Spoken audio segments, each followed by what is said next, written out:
Now, Gucci as a brand will be celebrating 106 years old. Yes, I mean 106 years old. And now a lot of us will come out screaming Gucci, Gucci, and probably want to flaunt the brand on that day. But what we don't know is that a lot of blood, a lot of sweat built that brand. 106 years old isn't a walk in the park. By the time I was done studying about Gucci, now I began to understand why a lot of businesses in Nigeria don't outlive their founders. If I'm wrong, prove me right. Do your research too. In Nigeria, there is currently no business that's reached 100 years old or have even gotten to 70 years old. That is because when the vision bearer passes the vision, maybe the person who the vision is being passed to, or the relative or outsider just have a way of coming to tear down the business. And I saw it happen practically while I was reading this book, House of Gucci. Now, Gucci as a brand was founded by Guccio Gucci in 1919 somewhere in Florence, that's Italy. He started the business because he had a lot of bills to pay, right? He had a lot of bills to pay, and somehow something that he just started, little by little, started bringing in a lot of money. So later, and so when he died in 1930, his son Aldo took over. It was Aldo that took Gucci to the global brand we know it as now, right? He was the one that brought in the luxury, the fashion, the sophistication, the class that we know Gucci brand for now, right? So Aldo did a very good job. So at this point, we are justified to say that the father passed the vision very well and the son caught the vision and ran with it. Why Aldo was bringing in the sophistication, the luxury, and those beautiful things that we know Gucci for, his brother Rudolph was traveling around the world establishing a distribution office for this brand Gucci. So before 1945, 1950, 1960, Gucci was swimming in millions of dollars.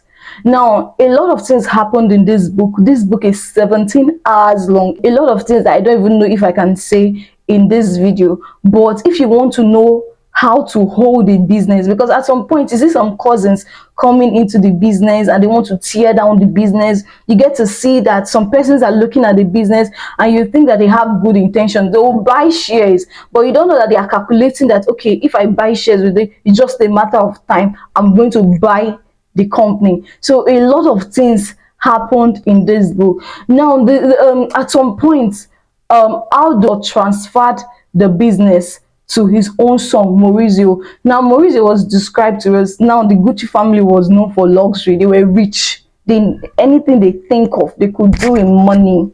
So Maurizio, growing up in that kind of wealthy family, right?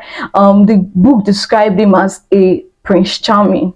This soft kind of boy, that lifestyle. And so he fell in love with this particular lady, Reggiani. Reggiani, according to the book, was from a not well-to-do family. Like, she's not from a rich family, but even at that, she was not living like somebody that was not from a well-to-do family. She was living a luxurious life. She was living big. She was living large. However, there's a contradiction with the movie.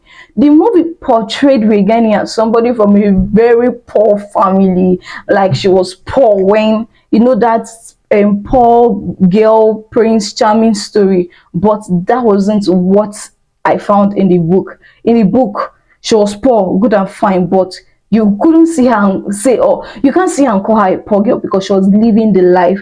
And somehow she met with Prince Charming, Maurizio. Both of them, they loved each other. The family was trying, Maurizio family, that's the Gucci family, they were trying to warn him against Reggiani. Like, they felt, oh, this girl doesn't really like you. She's not from an aristocratic family. She's not an elite. Do you understand? So she's a gold digger. She's just following you because of your money. And really, yes, really, that was what Reggiani was doing. Reggiani just wanted the large life. She wanted to drive any car, and Maurizio was the perfect person to fund that dream. However, at some point, we see that she was also bringing in beautiful ideas for Gucci. At some point, she was like, okay, let's use this model. How about we add this style? So even even if she came for the money, of course she had things to offer the brand. And finally they got married. I think they had their first child or so. And for some reasons best known to Maurizio, he just felt, oh, he wasn't finding her attractive again, and he started drifting away. He started following this girl somewhere else. While he was being with her, being with the girl, it was paining Regeni, being that, come on, being with you automatically brings me into a lineage of wealth. So why are you trying to take it away from me?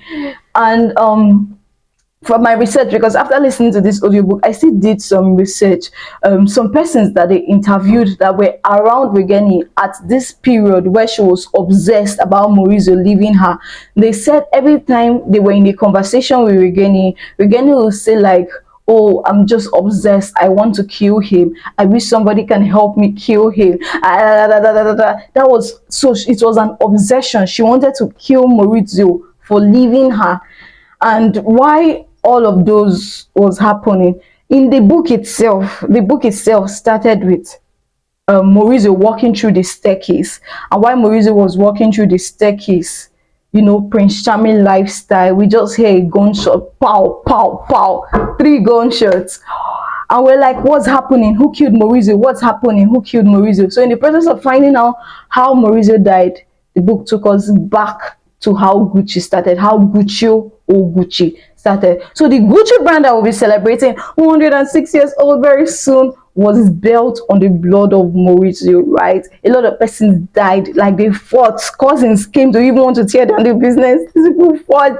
They said no. Currently, as I speak to you now, none of Gucci family member owns Gucci, right? Gucci is currently being run by total strangers. None of, though they have their grandchildren are still alive, that's Patrizia and two other boys or so, but none of them is currently running Gucci. Tom Ford learned at the time he was working with Gucci. So the big brand, the big Tom Ford we know actually worked in Gucci. The Gojo Armani also was part of Gucci. So you get to mention you get to see a lot of big brands that was even part of Gucci, right? That's the beautiful thing of reading this book. Currently, the person running Gucci is Francesca Bellettini, and it was handed over to her by Stefano Catino. So Gucci family, they're not running Gucci as it speaks, but the brand is still a strong brand. It's still a global brand. They're still keeping it going. 106, that's a grandpa age. It's not a walk in the park.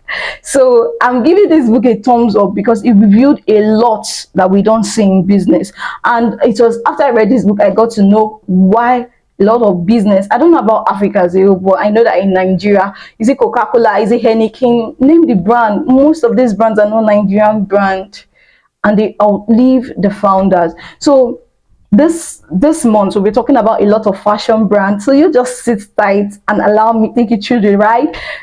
So this is Smash Book with Miracle Chisom. In case you're just joining us for the very first time, we review beautiful books and we spotlight heroes on this channel. So don't forget to subscribe to our YouTube channel and give us a thumbs up. Share a link with your loved ones, because this is what we do on this channel.